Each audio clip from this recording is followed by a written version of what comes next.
শুভ রথযাত্রা। আমার পেছনে আমার ভাই বসে আছে।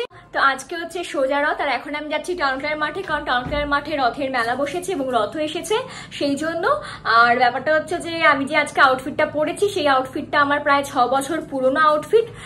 এখন আমার গায়ে খুব সুন্দরভাবে ফিটিংস হচ্ছে, তার কারণ হচ্ছে আমার বয়স বাড়ে তবু আমি বাড়ি না। আর এই ইয়াররিংসটা আমি সেই সময়কারই কিনেছিলাম এই আউটফিটটার সাথে, আর আজকে আমি পরে ফেলেছি টি। তো আমি জানি না আমাকে কিরকম দেখতে লাগছে। আমার তো আমার নিজেকে ভালোই লাগছে, কিন্তু একটু বড্ড বেশি কালোও লাগছে, বাট ঠিক আছে। আমার ঘরে লাইট কম, আর না হলে আমাকে এরকমই দেখতে। তুমি ভেবেছিলাম হয়তো বেশি লোক হবে না, এখন দেখছি রাস্তায় ভাই বিশাল লোক। আগে জানলে আমি মেকআপ করে আসতাম।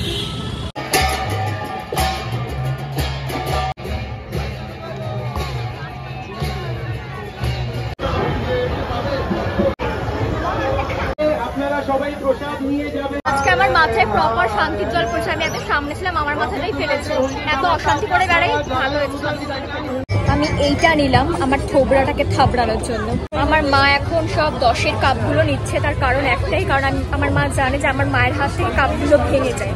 আর আমি আমার মাকে মানে এনকারেজ করছি তুমি 10-এর কাপগুলোই নাও, তার কারণ তুমি নিজের হাতে কাপগুলো ভাঙবে আর তারপরে আমার নামে দোষ দেবে না।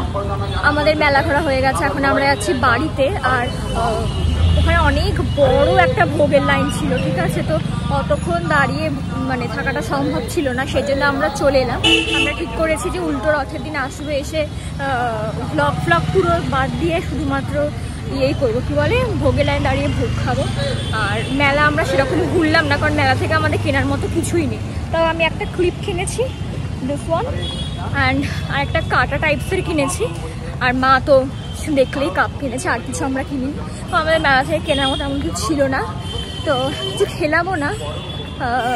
তার কারণ হচ্ছে যে কী খাবো আমি ঠিক বুঝলাম না, কারণ আমরা যেহেতু আজকে ভেজ খাবো, তো সেই জন্য নন ভেজ কিছু খেলাম না। আর ভেজের মধ্যে ফুচকা ছিল, বাট এখানে ভালো ফুচকা আমার ভালো লাগে না এখান থেকে খেতে। আমি এখানে ব্যান করে দিয়েছি ফুচকা খাওয়া, ওই জন্য আমি খেলাম না। এখন আমরা বাজার করতে যাবো।